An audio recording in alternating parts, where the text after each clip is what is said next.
স্বাগত ডিবিসি দেশের সংবাদে। আপনাদের সাথে আছি ফারহাত আসলিম। এবার জানাবো খবরের বিস্তারিত। সিরাজগঞ্জের যমুনা নদীতে অসময়ে দেখা দিয়েছে ভাঙন। আকস্মিক ভাঙনে গত কয়েকদিনে নদী গর্ভে বিলীন হয়েছে ভাটপিয়ারি সহ আশেপাশের গ্রামের কয়েক বিঘা ফসলি জমি, রাস্তাঘাট ও গাছপালা।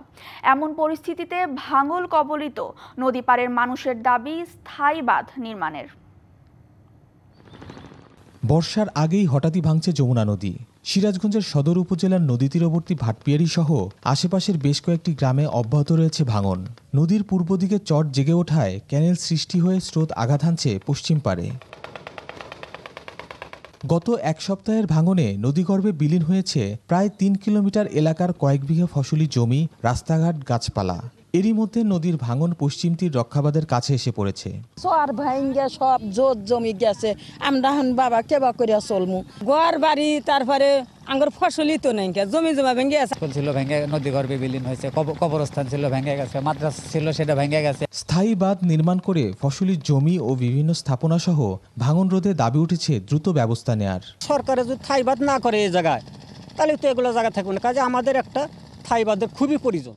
ভাঙন রোধে জরুরি পদক্ষেপ নেওয়ার কথা জানিয়ে পানি উন্নয়ন বোর্ড বলছে আতঙ্কিত হবার কিছু নেই। আমরা ওখানে 2 কোটি টাকা ওই রিপেয়ার করার জন্য, মানে লাঞ্চিং এবং শক্তিশালী করার জন্য আমরা একটা চাহিদা বোর্ডে প্রেরণ করছি। আমরা ওই চাহিদা মোতাবেক যদি চাহিদাটা আমরা পাই, তাহলে এই বর্ষার আগেই আমরা ওই কাজটা করলে ওই জায়গাটা ভাঙনের কবল হতে রক্ষা পাবে। আতঙ্ক হওয়ার কিছু নেই। আমরা ওই জায়গাটা যেভাবে হোক আমরা ওইটা টিকে রাখবো। ভাঙন অব্যাহত থাকলে আসন্ন বর্ষা মৌসুমে হুমকির মুখে পড়বে বন্যা নিয়ন্ত্রণ বাঁধ ও বাঁধের অভ্যন্তরে থাকা ভাটপিয়ারি, শিমলা, পাঁচঠাকুরি সহ বেশ কয়েকটি গ্রাম। খালিদ হৃদয়, ডিবিসি নিউজ, সিরাজগঞ্জ। অসময়ে নদী ভাঙনে দিশেহারা পাবনার বেড়া উপজেলার চর শারদিয়া সহ আশেপাশের গ্রামের কয়েক হাজার মানুষ। হুমকির মুখে কবরস্থান, মসজিদ, মাদ্রাসা সহ অসংখ্য ঘরবাড়ি, কৃষিজমি। এরই মধ্যে সর্বশান্ত বহু পরিবার। দ্রুত ব্যবস্থা না নিলে ভয়াবহ ভাঙনের শঙ্কা এলাকাবাসীর। পাবনার বেড়া উপজেলার চরশাসিয়া গ্রামের শমশের মোল্লা 90 ঊর্ধ্ব এই বৃদ্ধ দেখছেন যমুনার ভয়াবহতা।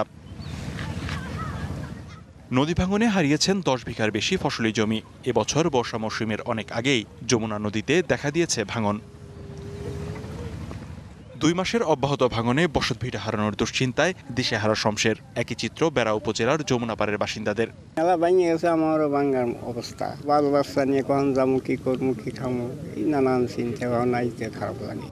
ভাঙনে এরই মধ্যে ফসলি জমি, বসতভিটা হারিয়ে নিঃস্ব বহু পরিবার। হুমকির মুখে কবরস্থান, মসজিদ, মাদ্রাসা সহ অসংখ্য স্থাপনা। আমার এই বয়সে 7 থেকে 8 বার নদীতে বাড়ি ভাঙছে। আমার এই জায়গা 25 বিঘা জমি ছিল, সব ভেঙে শেষ। 1 থেকে 150 বিঘা সম্পত্তি আমার ছিল, সম্পূর্ণই নিঃশেষ হয়ে গেছে। এখন আর আমার জমি বলতে কোনো কিছুই নাই। স্কুল ছিল, মাদ্রাসা ছিল, বড় গোরস্থান ছিল, সব ভাই বিলীন হয়ে গেছে। বর্তমানে এত দুর্ভোগের মধ্যে আছি, আমাদের শত শত বিঘা ভাই সব শেষ। কার্যকর পদক্ষেপ নেওয়া না হলে ভয়াবহ ভাঙনের শঙ্কায় স্থানীয়রা ব্যবস্থা নেওয়ার আশ্বাস দিয়েছে কর্তৃপক্ষ। গত বন্যায় ভাঙনের সময় আমরা সেখানে জরুরি ভিত্তিতে কাজ করেছি, ওখানে এমার্জেন্সি কাজ করা হয়েছে। আমরা সামনে পার্মানেন্ট ওয়ার্ক করার জন্য আমরা ইতিমধ্যে ডিপিপি সাবমিট করেছি। ডিপিপিটা দ্রুত পাশ করে এখানে পার্মানেন্ট ওয়ার্ক করার জন্য আমরা পদক্ষেপ নিয়েছি। ভাঙন রোধে দ্রুত কার্যকর পদক্ষেপ নিতে মানববন্ধন ও প্রতিবাদ সভা করেছে নদীপাড়ের বাসিন্দারা। DBC news desk. বঙ্গোপসাগরে মাছ ধরায় নিষেধাজ্ঞার 12 দিনেও প্রণোদনার চাল পাননি উপকূলের জেলেরা। সরকার পরিবার প্রতি মাসে 40 কেজি চাল বরাদ্দ দিলেও দাপ্তরিক জটিলতার কারণে এখনও পায়নি হাজারো জেলে পরিবার। নিষেধাজ্ঞার এই সময়ে ঋণের কিস্তি বন্ধ রাখা ও চাল সহায়তা নিশ্চিতের দাবি জেলেদের। সাগরে মাছ ধরে জীবিকা নির্বাহ করেন বরগুনার কয়েক হাজার জেলে। মাছের প্রজনন বৃদ্ধির জন্য বঙ্গোপসাগরে 15 এপ্রিল থেকে 11 জুন পর্যন্ত 58 দিনের নিষেধাজ্ঞা দিয়েছে সরকার। এই সময় বেকার হয়ে পড়েছেন উপকূলীয় এলাকার জেলেরা। সাগরে মাছ ধরা বন্ধ থাকায় ঘাটে নোঙর করে রাখা হয়েছে শত শত নৌকা ও ট্রলার। সেখানে নেই হাকডাক, কোলাহল। আয়ের উৎস না থাকায় সরকার জেলে পরিবারগুলোর জন্য চাল বরাদ্দ দিয়েছে, কিন্তু দাপ্তরিক নানা জটিলতায় এখনও প্রণোদনার চাল পাননি তারা। দিনে 7 দিন হয়ে গেল, এখন থেকে আমরা চালপথ পাই নাই, কিছুই আসে নাই। তারপর নদীতে জাল ফেলালে একটা মাছ পোনা পাওয়া যায় না। চাউলটা পাইলে আমাকে একটু ভালো হইতো। কার্ড আছে অবস্থায় এখন পর্যন্ত 5 বছর ধরে চাউল পাই না। চাউল দেয় না, মেম্বার চেয়ারম্যান চাউল দেয় না আমার। এদিকে বিভিন্ন সমিতি ও এনজিও থেকে ঋণ নিয়েছেন অনেকে। তাদের প্রতি সপ্তাহে পরিশোধ করতে হয় কিস্তি, কিন্তু আয় বন্ধ থাকায় সেই কিস্তি পরিশোধ করতে পারছেন না তারা। তাই এই সময়ে কিস্তি পরিশোধ বন্ধ রাখার দাবি জেলেদের। আমাকে কিস্তি বাধা আছে, হ্যাঁ, আমাকে চলতে ফিরতে খুব কষ্ট হয়। 15-20 হাজার টাকা করে। এখন যদি সরকার এই কিস্তিটা যদি মাফ করতে বা 10,000 টাকা সাহায্য দিত, তাহলে মনে করেন এটা নিয়ে তারা জেলেরা বাঁচতে পারতো। সরকার বলতে যে এই কয় মাসে কিস্তি নিব না বা আশায় বিষয়, তবু মোটামুটি চলা যাইতে। সহায়তা চাল দ্রুত দেওয়ার আশ্বাস দিলেন বরগুনা জেলা মৎস্য কর্মকর্তা। প্রণোদনার বরাদ্দটা এখন আমরা পাইনি, এটা খুব শীঘ্রই পেয়ে যাব। তো পাওয়া মাত্র আমরা বাকি সব প্রসেসিং রেডি করে রেখেছি, পাওয়া মাত্র আমরা অতি দ্রুত সেটা ডিস্ট্রিবিউট করে ফেলতে পারবো। মৎস্য বিভাগের তথ্য অনুযায়ী বরগুনায় নিবন্ধিত জেলে 46,421 জন, অনিবন্ধিত আরও অর্ধলক্ষাধিক। DBC news desk. যশোরের চৌগাছা উপজেলার মাকাপুর গ্রামে বিএনপির এক নেতার বিরুদ্ধে 20 বর্গা চাষির ধান কেটে নেওয়ার অভিযোগ উঠেছে। প্রতিবাদে ফসলি জমিতে মানববন্ধন করেছেন ক্ষতিগ্রস্তরা। প্রমাণ হলে অভিযুক্তের বিরুদ্ধে সাংগঠনিক ব্যবস্থা নেওয়ার আশ্বাস স্থানীয় বিএনপির।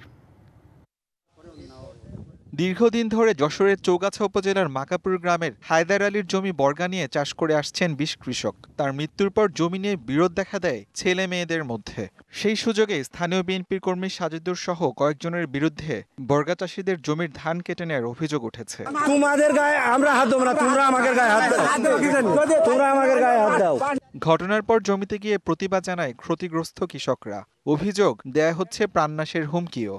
আমার কাটা ধান তারা বেঁধে নিয়ে চলে গেল, কয় তুমি প্রশাসনের কাছে যদি বিচার দাও তোমাকে ঠ্যাং কেটে তোমাকে তেমাতনায় টাঙানো হবে। আমাদের বাসায় ওরা হুমকি দিতে এসেছে যে তোমাদের হাজবেন্ডদের বাজারঘাটে উঠতে নিষেধ করো, আর এসব ভুঁইর যেন 30 সীমানায় না যায়, যদি যায় তো হাত পা কেটে ভেঙে দেবো। 25 বছর থেকে তার বাপ দাদাদের কাছে বর্গভাগে করে খাই, ধানটা তারা কেটে নিয়ে রোদর করে নিয়ে যাচ্ছে। আমরা ব্যবসা সাহেবের জমি করেছি কাগজ রেকর্ড অনুযায়ী, এখন ওরা আমাদের জমির ধান এই বেনদেনে চলে গেল। আমরা ছোটবেলা থেকে ধানটা লালন পালন করেছি, তো আমরা বিচার চাই। অভিযুক্তদের বিরুদ্ধে সাংগঠনিক ব্যবস্থা নেওয়া সহ ক্ষতিগ্রস্ত কৃষকদের আইনি সহায়তার আশ্বাস চৌগাছা উপজেলা বিএনপির। ভুক্তভোগী ব্যক্তিরা যদি আমাদের কাছে থানা বিএনপির কাছে অভিযোগ করে, আমরা তদন্ত সাপেক্ষে তার বিরুদ্ধে খুব দ্রুতই কঠোর ব্যবস্থা গ্রহণ করব এবং এ ব্যাপারে আমাদের দলীয় নির্দেশনা স্পষ্ট। দলের যে যত বড় পদেই থাকুক না কেন, সে কোনো প্রকার অপকর্ম বিচার সালিশ করে সে কোনো প্রকার রেহাই পাবে না। এ বিষয়ে পুলিশের পক্ষ থেকে কোনো বক্তব্য পাওয়া যায়নি। DBC news desk. খুলনা বিজ্ঞান ও প্রকৌশল বিশ্ববিদ্যালয়ের উপাচার্য অধ্যাপক মোহাম্মদ মাসুদ ও উপাচার্য অধ্যাপক এস.কে শরীফুল আলমকে দায়িত্ব থেকে অব্যাহতি দিয়ে প্রজ্ঞাপন জারি করেছে শিক্ষা মন্ত্রণালয়। রাতে ওই প্রজ্ঞাপন জারি হয়। প্রজ্ঞাপনে তাদের অব্যাহতি দিয়ে নিজ নিজ বিভাগে দায়িত্বে ফিরে যেতে বলা হয়েছে। এর আগে 2 জনের অব্যাহতি দেওয়ার প্রক্রিয়া চলমান রয়েছে বলে সরকার পক্ষ থেকে জানানো হয়েছিল।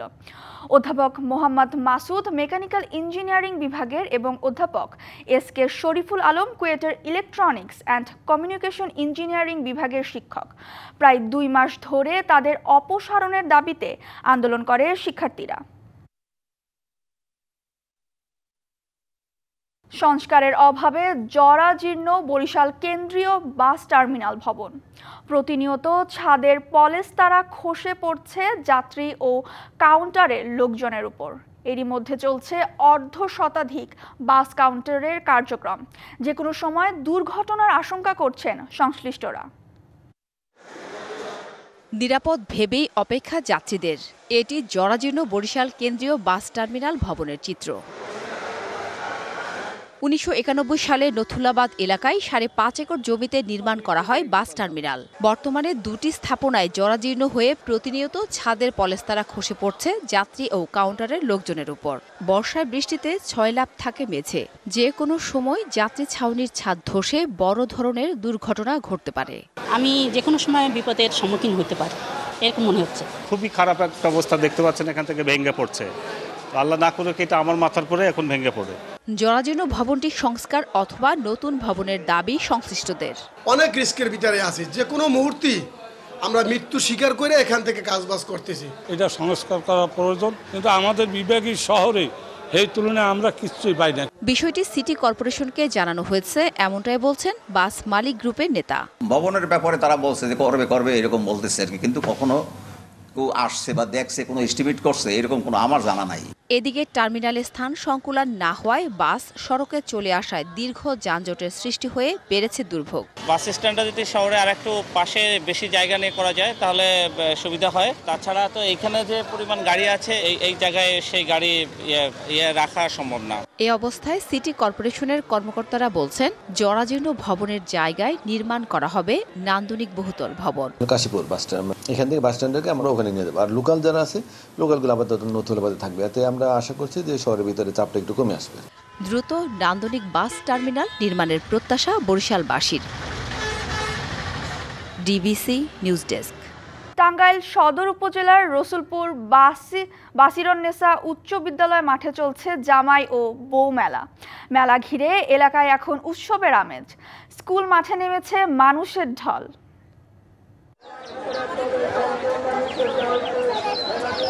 ১৫ শতাধিক বছর আগে টাঙ্গাইল সদরের বাছিরুন্নেসা উচ্চ বিদ্যালয় মাঠে শুরু হয় বৈশাখী মেলা। জামাইদের আগমন বেশি হয়, নাম হয়ে যায় জামাই ও বউ মেলা। প্রতি বছর বৈশাখের ১১, ১২ ও ১৩ তারিখে এই মেলা অনুষ্ঠিত হয়। আশপাশের অন্তত ৩০ গ্রামের জামাইরা শ্বশুরবাড়ি বেড়াতে আসেন। পরের দিন বউরা মেলায় এসে কেনাকাটা করেন। আমি বাবার সাথে মেলায় এসেছি, নৌকা দেখলাম, নাগরদোলা দেখলাম, আমার খুব ভালো লাগছে। বন্ধু বান্ধবরা আসছি, ঠিক আছে, কারণ এখনো বিয়ে করি নাই, বিয়ে শাদী হইলে ভবিষ্যতে বউ নিয়ে আসবো ইনশাআল্লাহ। এখনো তেমন কিছু কেনাকাটা করা হয়নি। আমার হাজবেন্ড আসছে আর সাথে আমার ছেলে আসছে। আলহামদুলিল্লাহ অনেক ভালো, অনেক ঘোরাঘুরি করলাম। এবারের মেলায় ৪ শতাধিক দোকান বসেছে। জনসমাগম ভালো হয়, বেচা বিক্রিও ভালো। চমচম নিয়েছি, গোল্লা নিয়েছি, রসগোল্লা আনছি, তারপর জিলাপি, হাসি খুশি, রসমালাই। ইনশাল্লাহ বেচা কিনি খুব ভালো। সারাদিনে 40 মিনিটের মতো গোল্লা বেচছি। মোটামুটি বেচা কিনি আছে ভালো। মেলায় সুশৃঙ্খল রাখতে স্বেচ্ছাসেবকদের পাশাপাশি কাজ করছে আইন শৃঙ্খলা বাহিনীর সদস্যরাও। এটা আমাদের পূর্বপুরুষ থেকে শুরু হয়েছে, ১৫০ বছরের পুরানো আমরা মনে করি, তারও বেশি হইতে পারে। এটা একটি আনন্দ উৎসবমুখর সকল জামাই এবং মেয়েদের একটা মিলন মেলা হয়। প্রতিদিন ভোর থেকে গভীর রাত পর্যন্ত এই মেলায় ভিড় জমায় কয়েক লক্ষাধিক দর্শনার্থী। বেচা বিক্রি হয় প্রায় কোটি টাকার ওপর। DBC news desk. ডিবিসি দেশের সংবাদে এ ছিল এখনকার মতো। ডিবিসি নিউজের সংবাদগুলো পড়তে ভিজিট করুন dbcnews.tv আর ভিজিট করুন ডিবিসির ফেসবুক পেজ এবং ইউটিউব চ্যানেল। ডিবিসির সঙ্গেই থাকুন।